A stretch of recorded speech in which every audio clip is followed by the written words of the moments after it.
Hi, I'm Reid Peterson, and welcome to Grief Refuge. Thanks for listening today and trusting Grief Refuge as a resource to help cope with your loss and support you through your grief process. I'd like to personally welcome you, whether this is your first time listening or if you've heard my voice before. The mission of Grief Refuge is to provide daily support to help you find peace and purpose after experiencing a death-related loss. At Grief Refuge, we offer our Grief Refuge app, groups, and retreats to ensure that you're comforted, soothed, validated, and cared for. Deep grief, like what you're experiencing now, is isolating, it's shameful, and it's painful. And it's painful in ways that seem impossible to endure. And we're here to help. I'm glad that you're listening to the Grief Refuge podcast because here we host the authentic and the often neglected conversations about grief.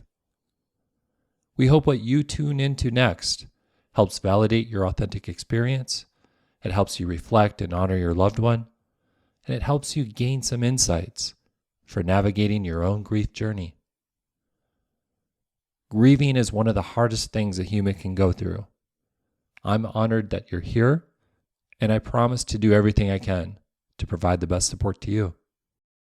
Before we begin today's conversation, I have a couple important things to share. Because of the nature and the depth of this topic, it may be more beneficial to not multitask while you're listening.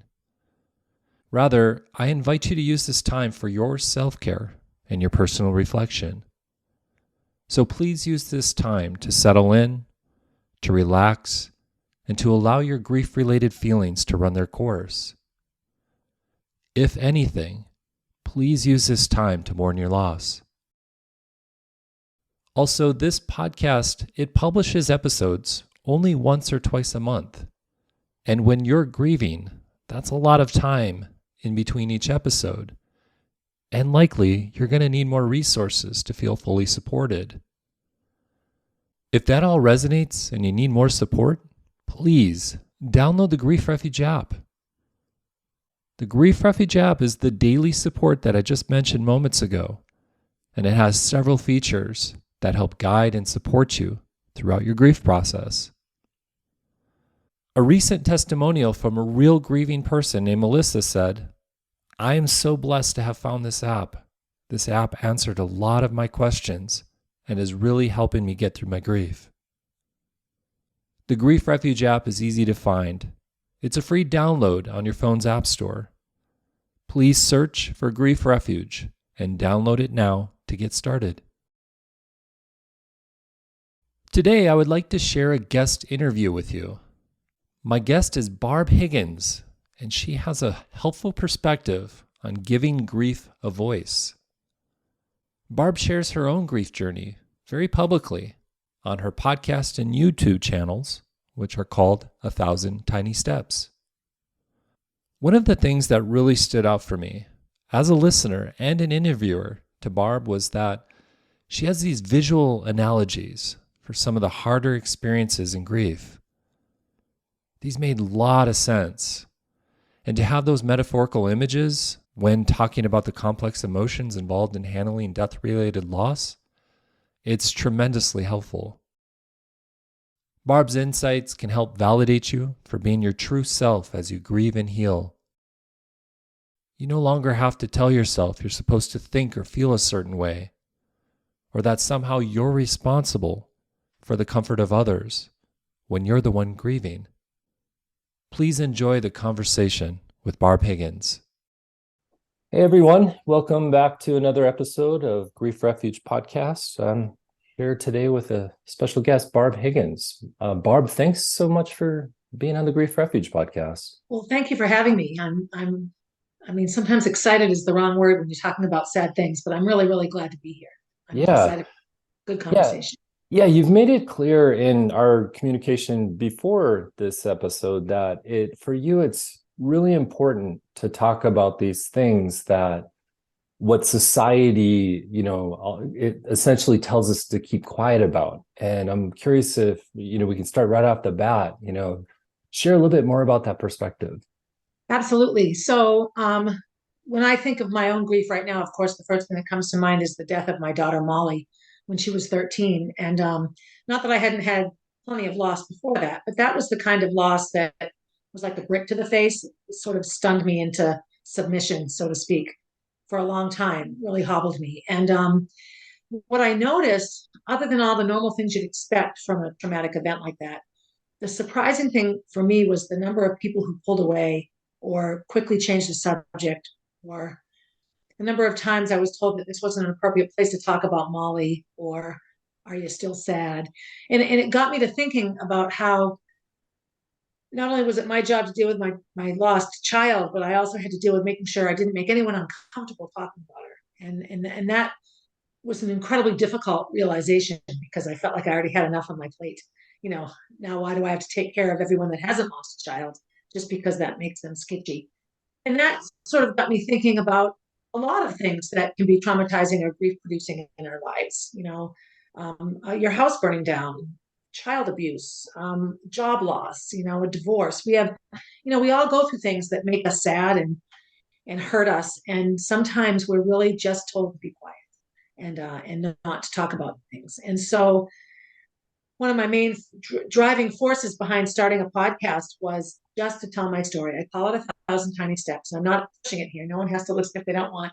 But I was a health educator, and I would often tell my high school students that wonderful things and horrible things don't happen all at once. They don't happen from one decision. Take 1,000 tiny steps from the beginning of the journey that leads to the big thing, whether it's winning a race or winning the lottery or losing a child or whatever it is. It doesn't happen in an instant. It's a long journey, and it's part of life is examining the journey. So in looking at Molly's death and was I culpable in it and trying to find answers and trying to live without my child and be the Barb everyone thinks I should be. The podcasting journey has really been around just saying all the things that make people uncomfortable. Because here I am in my house talking to my computer. And so I can say it really relatively freely. It's been incredibly cathartic. And podcasts like yours are just validation for people like me that that there is a refuge for grief, that there is a place that we can talk about these things. And people who want to listen can. And people who don't want to listen certainly don't have to. So that's, that a big piece of my grief process has been talking about it. Mm. Yeah. And so it's so interesting talking about it and also talking about it like, to essentially people that you kind of don't know who their personalities are. But yet, how often do you kind of share your journey on YouTube and also your podcast? So my podcast comes out weekly and it's divided into seasons. And so I've talked about a lot of things in my life and I can explain that in a bit. But I, I'm I coach at several CrossFit gyms, and fitness is also a huge piece of how I stay sane, um, moving my body and all that sort of thing. But I do Facebook lives quite a bit. I do Instagram lives. I post silly videos on TikTok. I have a 22-year-old daughter, so she helps with all this. But I try to keep the conversation going all the time. And the lives are often around the upcoming podcast episode. Right now, the season that I'm in is centers on the years leading up to Molly's death. I had a chunk of very traumatic years that culminated with the biggest trauma of all. And every season has focused on a part of my life and both the good, the good, the bad, and the ugly in that part of my life. So what happens now, and I also I have a blog site, so I publish a blog every week about, a variety of things. And I send a weekly newsletter, like an email. And in all of those things, I always talk about an event and the process with dealing with that event, or a time frame in your life, and sometimes it's centered around me, and sometimes it's centered around something that maybe is in the news or is happening with someone I know.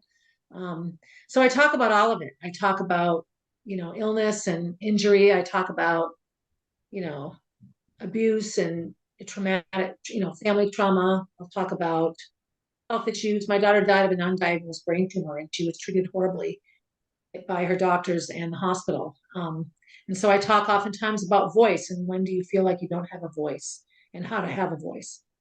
So in my public life, podcasting and social media and all that, grief is a part of who I am. I have a dead child. I will never not have a dead child. And so I will never not be sad all the time. Having said that, I can also be unbelievably happy. And the duality of life after extreme loss or trauma is that you straddle the fence forever and always. I'll have one foot in happy and one foot in sad. And acknowledging that allows me to function in the sad in a way that doesn't consume me like it did the days, in months shortly after Molly's death. Yeah, that's well said. And it's a powerful analogy and metaphor, straddling the fence. That one sticks out for me. I really appreciate you saying that and sharing more earlier. And you spoke about the process that, all that you do in the public expression of your grief and your journey, you find it to be cathartic. Can you share a little bit more about that experience for you? Yeah. So I have to be really clear. So Molly died in May of 2016. And for the next 2 years, we were involved in a medical malpractice lawsuit, which was unbelievably difficult. And I was, just hobbled is the best way to put it. I was just completely hobbled by what had happened. And I really fell into a dark, dark place. I drank a lot. I was on every prescription medicine known to psychiatry. It's scary sometimes when I look back on how medicated I was, but I was, pretty crazy. And, I had my surviving daughter and a very sick husband at the time. And so I had all of these things sort of just all at once. And so I suffered as ugly as in such an ugly way for several months, well, almost 2 years. And so it was the pulling out of that, and really that coincided with settling the lawsuit. And then that was really when the reality hit me that Molly was never coming back, which is something if anyone listening has lost a child will understand completely. The brain is an amazing thing, and it convinces you that maybe, possibly she is really dead. Even though the grave is a mile from my house and I go every day, but there's this little part of your brain that thinks, okay. And in a lawsuit, you're talking about all the things that were happening when she was still alive. So when the lawsuit was done, that was when it really hit me. Like I could stay drunk and high and sad and unhealthy and isolated and not okay, or I could just pull it together and live a life that was meaningful. And the other piece that's key here that goes along sort of with everything I'm saying around how I share my grief is the number of people that tell me I should be happy. Well, Molly would want you to be happy. Well, it's okay to be sad, but you should just try to be happy. Like, okay, when I'm hungry, I'm hungry. I don't try to be hungry. When I don't have enough food, I get hungry. And in my mind, the emotions around grief are no different. I can't change how I'm feeling by thinking it. In lots of other ways in my life I can, but not here. And so for me, it took 2 years to get to a point where I could say, okay, it's time to insert normalcy into my life again and try to be okay. Having said that, if you were to ask people in my life in the rest of 2016 and all of 2017 and into 2018, they would say, oh, she was great because I could get up every day and put on the fake face and do what I needed to do. So really the big turning point for me was really fully accepting Molly's death and deciding what can I do with this to keep her meaningful and to make the experience meaningful. And of course, then I had a baby at 57. And so that's another whole story, but absolutely driven by the process of putting myself back together after losing Molly. Mm-hmm. So that's a lot. That's a lot of information. I'm sorry. No need to be sorry. It's very helpful. It's very helpful to help me understand and to help listeners understand, like how difficult life can get at times. And it's not just only the loss, and I'm not undermining the loss of your daughter Molly, No, no. but it's also, life happening as a result of, her death too. And Yes. so Yes. That's exactly right. my sincere condolences for the loss of Molly. Can we talk a little bit about Molly a little bit? Yeah, yeah, Molly. So I was never going to have kids, and then so in my cranky moments at the universe, I'm like, sure, I finally have kids and this happens. But so I have a daughter, Gracie, and she was born in 2001, and then Molly arrived in 2003. And they had this relationship that was eerily close. Like they were just so unbelievably close. And I oftentimes would think to myself, gosh, I hope nothing happens to one of them because the other one will be a mess. And that has been largely true. So Molly had a brain tumor, and we didn't know she had a brain tumor, and she was 12, turning 13, and she started having all these bizarre symptoms. And we went to the doctors once a week for 6 weeks, vomiting, headaches. When she woke up in the morning, it took her like 15 minutes before she could sit up. If she sat up too fast, she'd vomit. And the doctors were like, oh, she's anorexic. Oh, just coming up with all these reasons that she wasn't okay. That didn't make any sense. And I remember I'd ask and ask, can we x-ray her head? I'm not a crazy woman. I just think something's in her head that's not right. Maybe circulation issues, maybe a tumor. I don't know, but please, can we look? And we really were just turned away, turned away, turned away. And my normal pediatrician was on a leave, so he wasn't there, which I look at that as a piece of this big journey. So we finally took her to the ER, and 16 hours she laid in that ER, and they refused a CAT scan. They just kept giving her migraine medicine, and a brain tumor burst and killed her right there in the ER.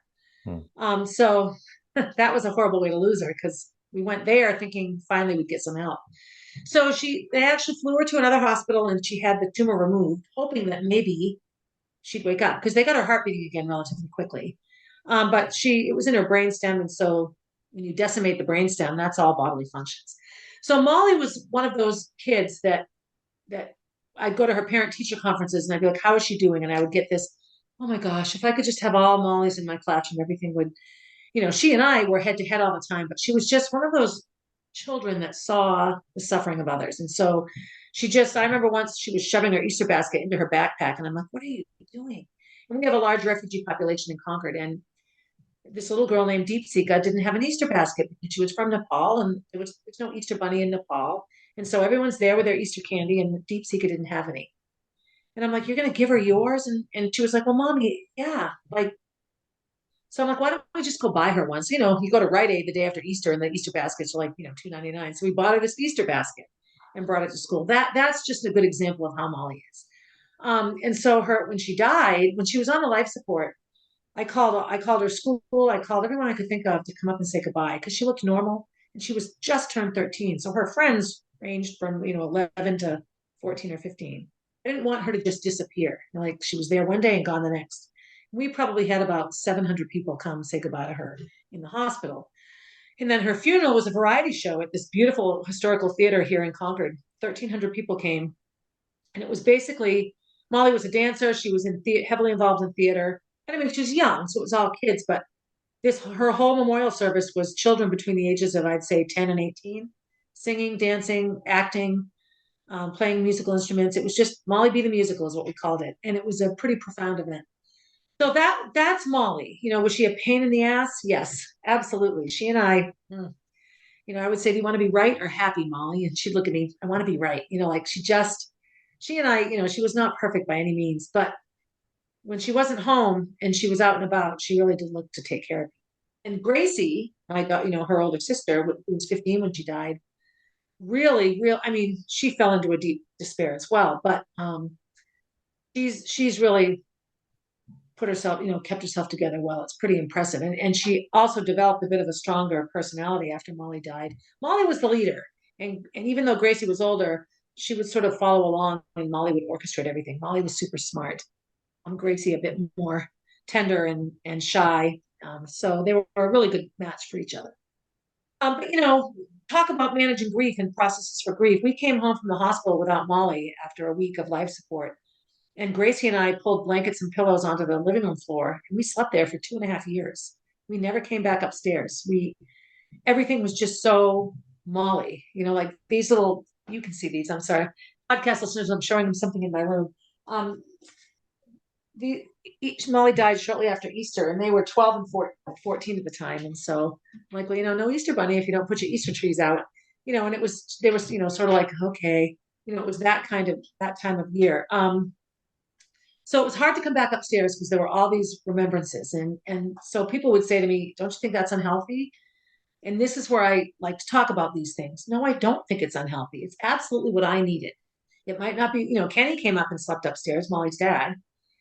But Gracie and I, 2.5 years, we slept down there. And so that's what we needed to do. That might not be the same for other families. Other families might want to do it very differently, but our living room was just bedding all over the floor for as long as we needed it to be.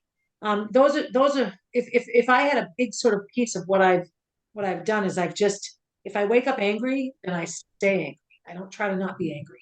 Okay, I'm angry today. I just have to make sure I don't get around anyone that might make me say things I regret. But I find if I stuff my feelings away, or try to replace them. I mean, obviously, if I need to go to work or do something professional, I can be okay. But again, there are days when I wake up and I think, nope, I'm not leaving the house today, and so I don't. And if people don't like that, lucky that lucky them that they have never had an event in their life that hobbled them that way. And Mm. so, in helping Gracie cope with losing Molly, I've always just said, how do you feel today? And that's how you feel today. Don't apologize for it. Don't shove it away. Do the best you can. So that's sort of what we've done. Hmm. Well, I really appreciate you sharing about more about Molly, getting to know Molly. I actually feel some tenderness in my heart as I get to understand her a little bit more. And then also some of some of what Grace, some of what your husband did to cope. Um, I appreciate you mentioning 2.5 years of sleeping on the floor in the living room. That's perspective for many people listening, because Yes. there are a lot of people, and I don't say this judgmentally, I just say this more observationally. There are a lot of people who tell themselves, hey, I should be better by now. I should have moved on. They're kind of listening to that narrative of society of like, well, if you're struggling, keep it quiet. And then also, option B, just put on the happy face. Well, Right. that's just not reality. And No. so your experience and your voice in this conversation is really powerful and really meaningful. And so I'm compelled to ask, Barb, like in those times of like the people in your community or in your social circle saying to you, why can't you be happy? What kind of responses did you, say to them? Would sort of depend on who it was, quite honestly. Sometimes I could be brutally honest. Why am I not happy? I have a dead child. And well, you need to start healing. And I'm like, I'm healing. Um, and then sometimes I would just smile and say, I know, thank you. Like it really would depend on who it was. My mouth is a blessing and a curse. I'm articulate and I can say things well, but I also speak out of turn all the time.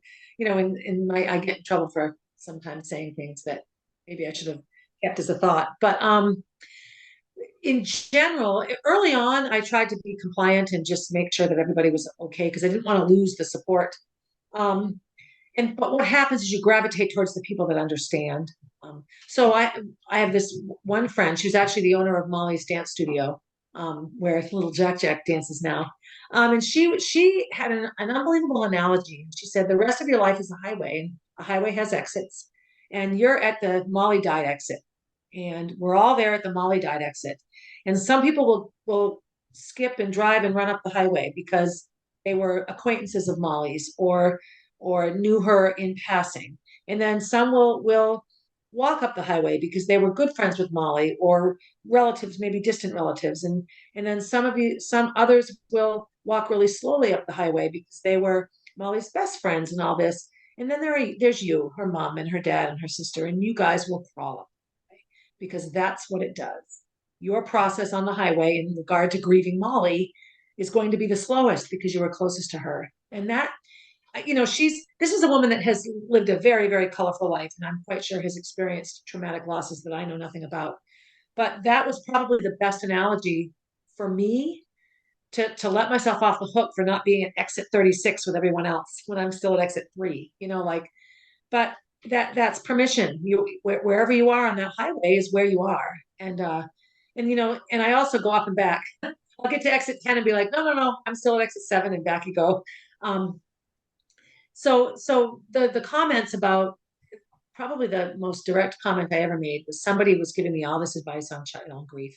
You need to do this, and then you need to do this. So I stopped and I said, I wasn't aware that you'd lost a child.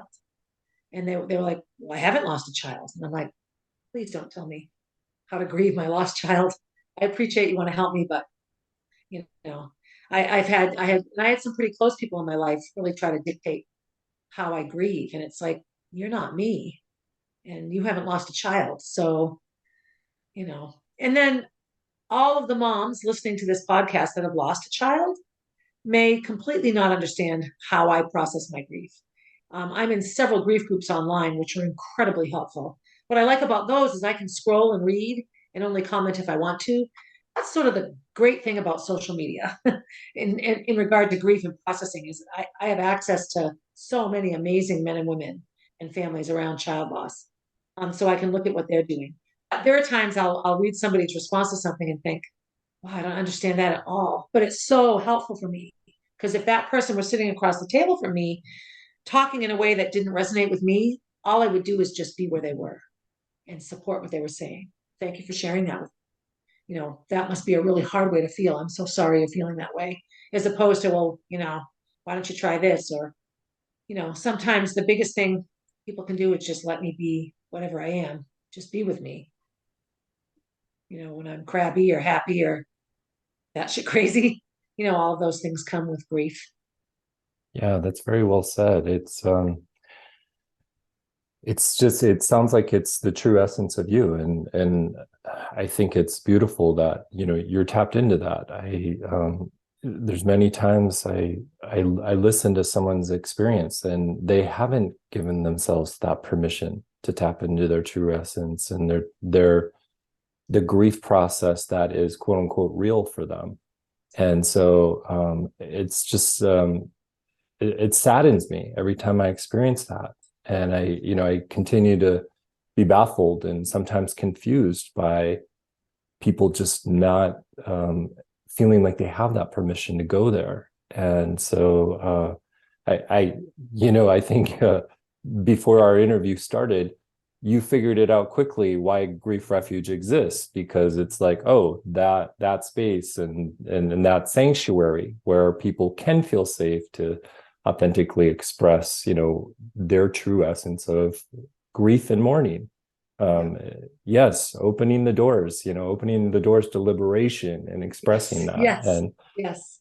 hey, I have to ask you something about your experience of being a little bit more public with your journey and A Thousand Tiny Steps. I can just tell, Barb, that you're comfortable speaking, you're comfortable being vocal, and then there's some may say like, oh, the extroverts and the introverts, but it's a little bit more than that. It's just people wanting to use their voice, or people feeling the need to use their voice as they express.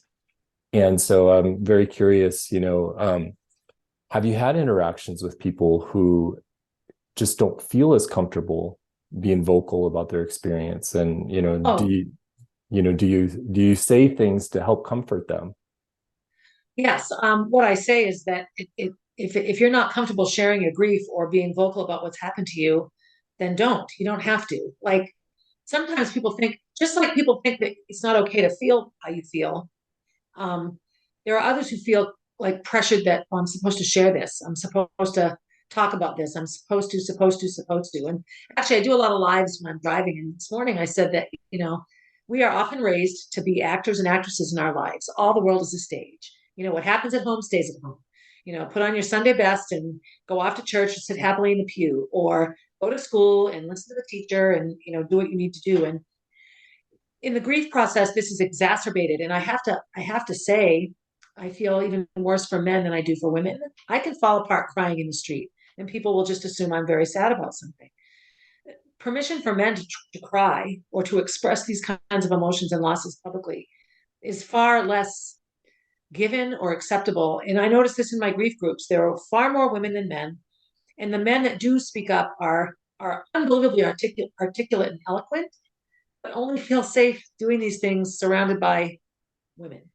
So it hurts me sometimes. Like, Kenny, Molly's dad, he's willing to share, family wise and stuff, but he doesn't, when he's out and about, he just puts on his Kenny face and acts like he always did. Um, and his response to that is that that's just how I'm comfortable. And so that's not mine to judge, you know. And so when someone comes to me and says, I wish I could say the things you say, it's why I'm saying them. So I can say the words and share the experiences and lay myself out there for support or ridicule or whatever. And somebody listening that does not have a voice yet can listen and say, "Oh my gosh, that's me." And that's probably the biggest response I get. I did a whole season on my childhood abuse, and that got resounding um, responses because that's just something that you're never supposed to talk about, um, especially if it's sexual abuse. And so and then of course you grieve when bad things happen to you. It's not only you're grieving what happened, but you're grieving what you lost in that process. Like your life changes. My biggest grief now with Molly is when I look at pictures of when she was alive. Not only do I miss her, I just miss my life at that time, how I felt, what I thought was going to happen. You know, I'll never ever have that kind of life again, and it's heart wrenching if I dwell on that in a really really melancholy way. It can really pull me down, but I also never shove it aside. I'll take a deep breath and try to exist in it because those things are, grief is so much more than the single thing you lost. It's everything. Everything changes. Every ripple in the water, from the rock. So, when people share that they can't articulate or publicly talk about it, they don't have to. If they can find a place to listen to someone else's words and feel like they have something that makes them feel heard or accepted or connected. Hmm. Yes, I think that's beautifully articulated. I really appreciate you saying that. I think that most compliments that come my way for this podcast is, just thanks for having these types of conversations that are sometimes very difficult to have. So I think, the ability for people to listen to the type of Yes. conversation that we're having is just helpful in and of itself. It's essentially a resource. It's a resource Yes. for them and helping them, discern what coping strategies or coping mechanisms work best for them. And, hearing stories. I'm drawn by your analogies in our conversation, Barb. You have some beautiful analogies. And I think as a visual learner for myself, and even though a podcast is audio, I think there's still visual learners who listen. Right. Those articulations of the analogies are very helpful with the I imagery. just think that way. I'm not sure why. I always have. Yeah, well, I appreciate you. I really do. I'm thinking back to the question I asked about happiness, and you had said, some of the things that you said to, share your true experience in response and be a little bit more direct. And I'm going to label it as like honor your own grief process, Correct. which is powerful. But at the same time, I have to assume, and correct me if I'm wrong, there's that part of you that did want to experience some happiness and some of that joy. And I'm just wondering if you can share a little bit more about like some of the events in your life or some of the things that you did. I remember in our introduction, you mentioned fitness being such a big part of your life. So, knowing that grief, a loss is a stone that gets thrown in the pond and then the ripples keep continuing on with like little grief ripples, or sometimes there's tsunamis or waves or etc. You said earlier, like, you just got to be careful not to dwell in that melancholy. And so, let's hear a little bit more about like how you embrace that, but also, for lack of a better word, seek more joy or seek more happiness in your life. When I was in high school, I read the book One Flew Over the Cuckoo's Nest by Ken Kesey. It's a great book. And there's a character in the book named Chief, and the book takes place in a mental hospital. They made a movie out of it. Jack Nicholson was in it. It's old. If you've never seen it, you should watch it. And the character Chief is this giant Native American, and he's incarcerated in this mental hospital. I don't even know why, but he doesn't talk much. And then so there's a character McMurphy that comes along, and he gets Chief to talk, and they just talk about different things. And one of the things that Chief says is, if you lose your laughter, you lose your footing.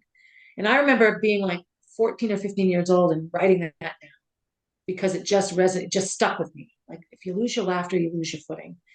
So I had a pretty rough childhood, and I was very, very asthmatic as well. And so always in my life, I always tried to look at that, find the one little thing that you could laugh about or it was just my nature.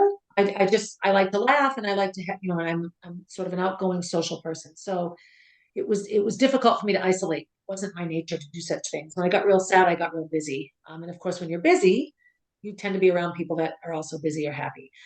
So branching off of that comment, that quote, when I was growing up with asthma, there was no preventative medicine, inhalers and such. So any asthma attack landed you in the hospital as opposed to just taking an inhaler and feeling better. And I started running. And I remember my parents thinking, okay, this is a huge mistake, Barbara. You can't run, you're asthmatic. But there were some new medicines coming out, and I had gotten through puberty a bit. And sometimes asthma can be related to those things. And I was really very good at it. And so I became the first high school girl in the state of New Hampshire to break 5 minutes in the mile. And it was like 2 weeks before I graduated. And it was a huge, huge event. I went off to college on a full scholarship. It was in the fall of 1981, and it was the first year that Title IX was enforced in universities, so women had to have equal access to sports as men. So I got a full scholarship. It was had this amazing career at BU. Like it was like I couldn't believe this was happening to me. And so I right away had this sort of sad, traumatic life. Find running, find a way to like my body, do this amazing thing that gets me a free education and sets a path for my life that's amazing. And so I think that sort of marriage of the bleak with try to hold on to your laughter with, oh my gosh, look at how fast I run. And having that sort of set the course for myself has come back again and again and again in any sort of tragedy that I've had. Also, I'm not a black and white person at all. I am just such a multi shades of gray kind of or teal. Let's use teal. I'm a multi shades of teal person where sometimes I'm aquamarine and sometimes I'm cornflower blue, but I'm never ever just one thing. I can be as sad or as angry as ever, but I could glance over at something funny and laugh at it. Like I don't know if that makes sense. So the week Molly was on life support, for example, we had so many visitors, and sometimes the nurses and doctors had to come in and tell us to stop laughing so loud. But I had these visitors, people I hadn't seen for a long time. It was this amazing collection of people and stories and memories. And we laughed and laughed. And I had many people say, how can you be laughing right now? And I'm like, well, because I'm listening to a funny story. Like, so I have to say that's me, and that isn't everyone. And no one should assume they should be that way. It has been incredibly helpful for me because I've been able to carve out little pockets of feeling relatively okay in the midst of being so very unokay. Mhm. Um, so I guess I don't know if that answers your question or not, but Yeah, it really just is my nature. I just yeah, it sounds like it's a part of your makeup, a part of Yeah, your DNA, and it's yeah, in addition to if one loses their laughter, they lose their footing. It sound, gonna throw out a cliche. It yeah, sounds like it's been a powerful medicine for you. very much. Oh, very much so. It comes up again and again. I came right to my head when you were asking me these questions, and um, so I always try to include levity in anything. Sometimes it's insulting to people. I have to be careful. Some people do not have a sense of humor, so there's that. But it works for me, and it's actually incredibly helpful. And Mhm. then the running, of course, um, was something that made me really love my body, and so I love how I feel when I run. I could get out of breath and not wheeze. Like there was just so much like growth for me in that regard in my relationship with my body. And I know as a health educator, we all think girls are anorexics. I would ask, what would you change in yourself? And all the boys wish they could be bigger, and all the girls wish they could be smaller. And we would talk about how ridiculous that was. Like, what? Just take what you are and make it the best version of itself. So always in my adult life, and even in my before running, I always found solace in movement. So riding my bike or cross country skiing as a kid or hiking, and then running was my major sport through most of my adult life. And then I had a relatively traumatic job loss about 7 years prior to Molly's death, and I found CrossFit. And CrossFit is every movement you can think of mixed up in a million different ways, in a really nice community event, a community atmosphere rather. You don't just go work out next to somebody and not talk. It's very much a group effort. It feels like a sports practice. And so that was super helpful in me processing my job loss. And then saved me in after Molly's death. Not just the working out, but the community of the people in my gym. Gracie started CrossFit shortly after Molly's death, and it really was a nice focus for her as well. Just a way to be present, but not but busy enough that you weren't just thinking about dead Molly. That you could be in your body and in the moment and not wallowing in the grief, and then also know that you were doing this thing to be okay, so that you could survive the grief and live another day and that sort of thing. I mean, it's so convoluted when I try to explain it, but I think you're doing great. You've thank you. you've hinted at keeping yourself busy. Has there been any like inner voice of judgment or criticism in that process? Because some people say like, well, if you make yourself too busy, it's an avoidance or it's a Yes, distraction, et all those cetera, et things are true. cetera. Yeah, no, those are all very true. And I do notice that if I don't pay attention, I start saying yes to people when they ask me to do things, or I start taking on, I'm actually in a bit of an overly busy phase right now. I really love coaching CrossFit. And so I have 3 gyms now that I coach classes at. And that takes up a lot of time, not only just the time I'm coaching, but the travel. And I think to myself, what am I doing? And so I justify it by saying, well, I'm creating community, so more people will listen to my podcast. But really, I just like the interaction. And I like to be so busy that I don't have time to think. And that's where it becomes unhealthy. Hmm. Just this year, just 2 months ago, I joined a hot yoga place. And yoga, even saying the word still just makes me cringe. I just have a hard time with it, but it's been unbelievably helpful, super helpful, just both physically, like mobility wise. I'm not young. And just giving myself 3 hours a week to just sit and be inside of my head and just slow down. If I had to give myself a piece of advice, it would be to slow down, so that things like this, um, I'm not stacking into an already busy day. I'm really enjoying my whole, sort of very public journey around grief and trauma and death and loss and all of that.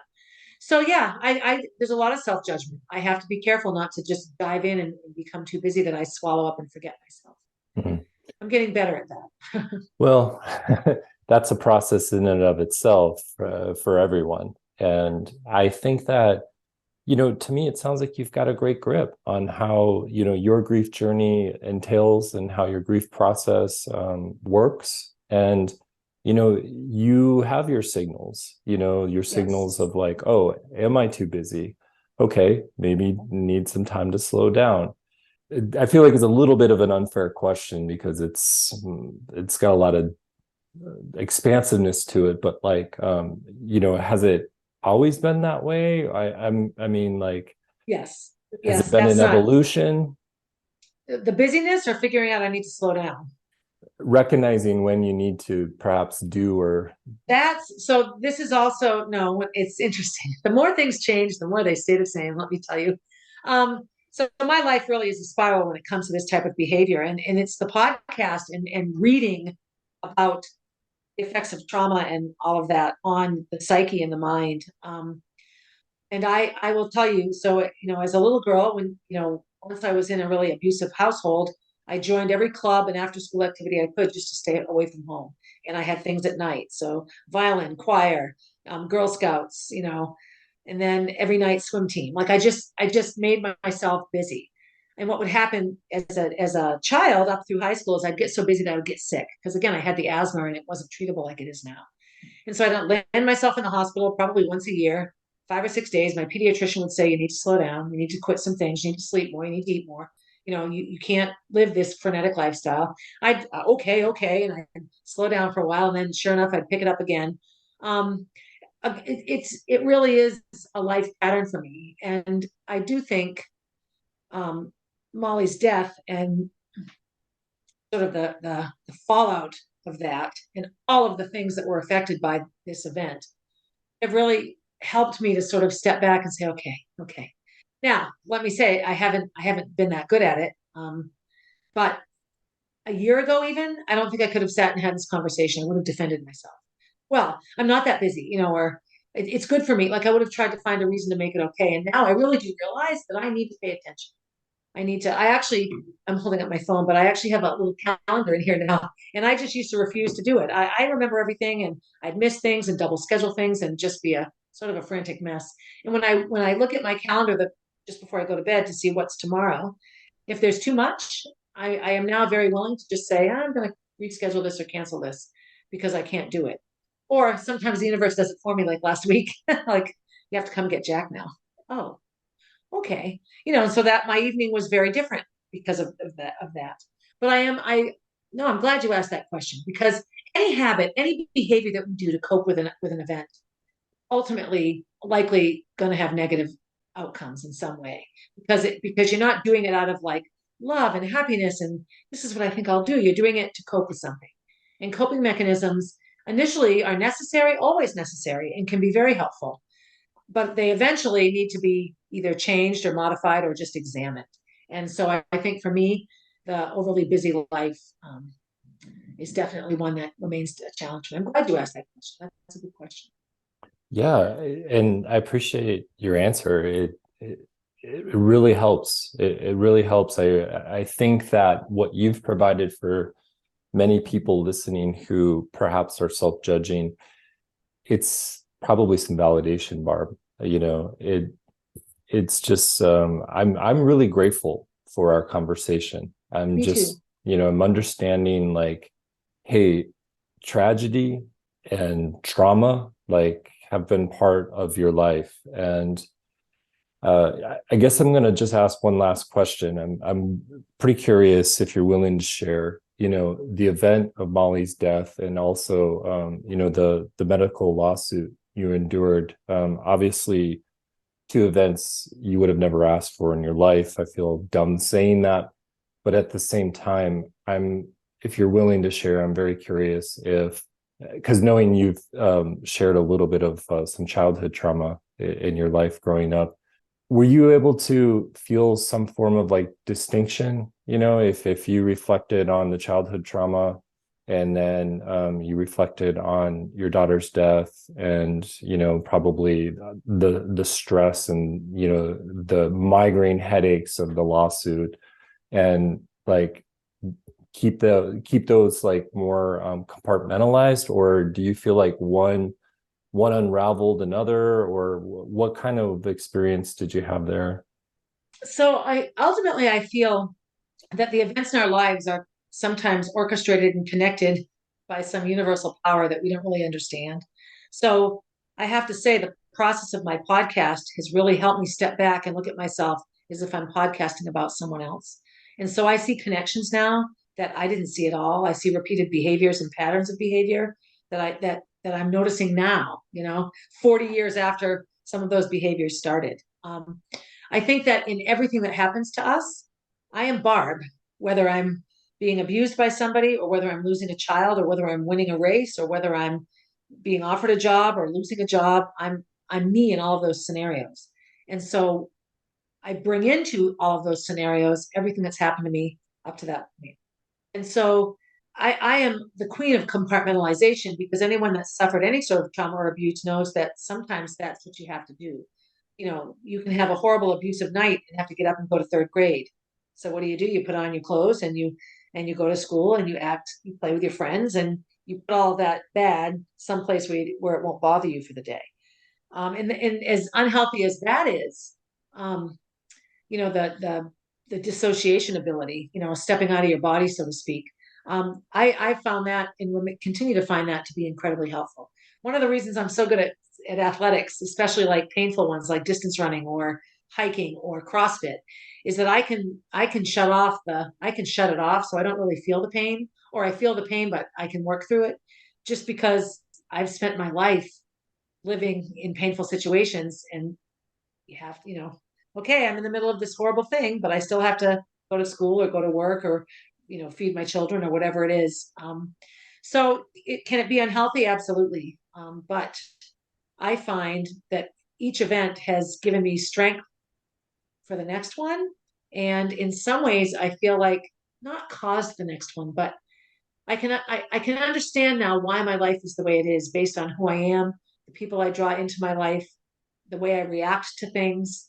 You know, it's sort of like being in a dance and then going up on a balcony and looking down and watching the dance. It's like, oh, that's what the dance looks like. When you're in the middle of it, all you can see is what your partner's doing and your eye level with everyone else. So if my life is a dance floor full of experiences, this podcast and conversations like this help me step up onto like a balcony. I'm in the mezzanine now looking down and I can see, oh, that's connected to this. And, oh, that dance is exactly the same as this dance. And so I think it's all connected for me anyway. I can't really separate out any event in my life as not being connected to all the other events. Yeah, fair enough. Yeah, I resonate with that. And I'm sure that almost everybody listening also does too. These mysteries of the unknown, Oh, I know. Yeah, the yeah. human experience. Well, it's just, us connecting. Sure, there's social media and I look for things, but your podcast stood out to me. So why is that? Well, because we were supposed to have this conversation. I also really want to acknowledge you for doing this for a podcast as a guy. And I don't like, we live in such a gender transformative society now. I don't want to pigeonhole, but so many of the Grief Refuge, I immediately would say, oh, that must be run by a woman, just because that's an assumption I would make based on my experience. And I have to say, the men that are willing to do what you're doing have an unbelievable grasp on so many aspects of how we cope with our lives. I have a good friend whose son died 5 years before Molly died, and so I look back at all the horrible advice I gave him and all like the horrible things that not horrible, but they just weren't helpful, I'm sure. And then Molly died, and he's one of my biggest supporters, and he understands some of my most emotional responses better than a lot of women, and he's willing to put himself out there. And so I just appreciate it because you guys are beacons and voices for other men that don't feel that they can say these things. Well, thank you. I really appreciate the compliment. And next time I'm in conflict with my wife, I'll make sure she listens to this part of the podcast. No, but more seriously, thank you. For me, it just speaks to a sense of purpose in my life. And I've lived. Yeah. I'm not young, but I'm not old, and I've lived long enough to understand that. Another cliche I'll throw out. Each of us do bring great gifts to the world, and I'm doing my best to bring this gift of sensitivity, high sensitivity in a male bodysuit, and have these types of conversations, and create sanctuary for people that are just struggling in their own grief process. To help give them some hope, to help them trust that there are people who will show up in the way they need them to, and to help them feel soothed and calmed when they need it most. So that's that I've embraced that, as you've embraced many aspects of your own voice and communicating that to more of a public audience. Let's tell us again the name of the podcast and the YouTube channel and things. Yeah, so the podcast, the blog, the YouTube channel is called 1,000 Tiny Steps. That's my website name. That's the YouTube channel. It's the name of the podcast. And of course, it's on all the normal podcasts. Anywhere you can listen to a podcast, it's on there. And it comes out once a week on Tuesdays, and my blogs come out on Thursdays. And again, I really just like to provide, like you, I feel another thing that keeps me okay and keeps me happy is if I'm doing something that can help someone else. And I know that also sounds cliche, but if I'm having a really bad day, some of the best things I can do is